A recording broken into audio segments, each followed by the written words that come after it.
Voter ನಮ್ಗಿಂತ ಕಷ್ಟಪಡೋರ್ತಾರೆ ಜೀವನದಲ್ಲಿ.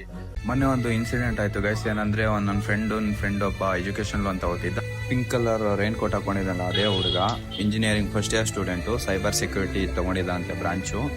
ಇದೇ ಸ್ಕೂಟ್ರಲ್ಲ ಅವನು ಜೆಪ್ಟೋ ಸ್ವಿಗ್ಗಿ ಎಲ್ಲ ಮಾಡ್ತಾ ಇರೋದು. ಬನ್ನಿ ಆ ಹುಡುಗನ ಹತ್ರನೇ ಕೇಳೋಣ ಯಾವ ಕೆಲಸ ಮಾಡ್ತಾನ ಹುಡುಗ ಈ ಗಾಡಿಲಿ ಅಂತ. ನಾ ಎಕ್ಸೆಲ್ ಮಾಡ್ತಾ ಇದೀನಿ. ಜೆಪ್ಟೋ ವೋಟರು ನೋಡಿ ಆ ಹುಡುಗ ಡೈರೆಕ್ಟ್ ಕಾಲೇಜ್ ಮುಗಿಸಿ ಕೆಲಸ ಮಾಡಿಕೊಂಡು ಇವಾಗ ಮನೆಗೆ ಹೋಗ್ತಾ ಇದ್ದಾನೆ.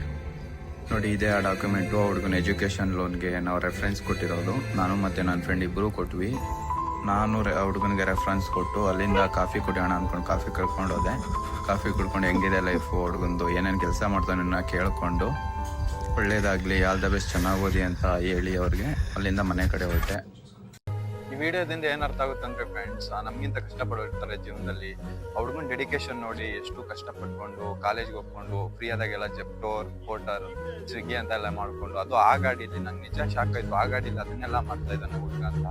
ಸೊ ಇದೇ ತರ ಸಪೋರ್ಟ್ ಮಾಡ್ತಾರೆ ಮಿಡಲ್ ಕ್ಲಾಸ್ ಬಾಯ್ಸ್ಗೆ. ಆದಷ್ಟು ನಮ್ಮ ಕೈಲಾದ್ರೆ ಸಪೋರ್ಟ್ ಮಾಡೋಣ. ನನಗೆ ಕೇಳ್ದ ಹುಡುಗ ರೆಫರೆನ್ಸ್ ಕೊಡಿದ್ರು ಅಂತ. ಆಕ್ಚುಲಿ ನನ್ನ ಫ್ರೆಂಡು ಕೊಡೋಕೆ ಹೋಗಿದ್ದು, ನನಗೂ ಕೊಡ್ಬೇಕು ಅನ್ಸ್ತು. ಸೊ ರೆಫರೆನ್ಸ್ ಕೇಳ್ದ ಅಂತ ನಾನು ಕೊಟ್ಟೆ. ಇಷ್ಟೇ ಗಾಯ್ಸ್, ಇದನ್ನ ಹೇಳೋಣ ಅನ್ಕೊಂಡು ನಾನು ವಿಡಿಯೋ ಮಾಡಿದೆ. ಇನ್ನ ಇದೇ ತರ ವಿಡಿಯೋಸ್ಗಾಗಿ ಸಪೋರ್ಟ್ ಮಾಡಿ, ಫಾಲೋ ಮಾಡಿ, ಸಬ್ಸ್ಕ್ರೈಬ್ ಮಾಡಿ. ಮತ್ತೆ ನೆಕ್ಸ್ಟ್ ಬ್ಲಾಗಲ್ಲಿ ಸಿಗೋಣ. ಬಾಯ್ ಬಾಯ್.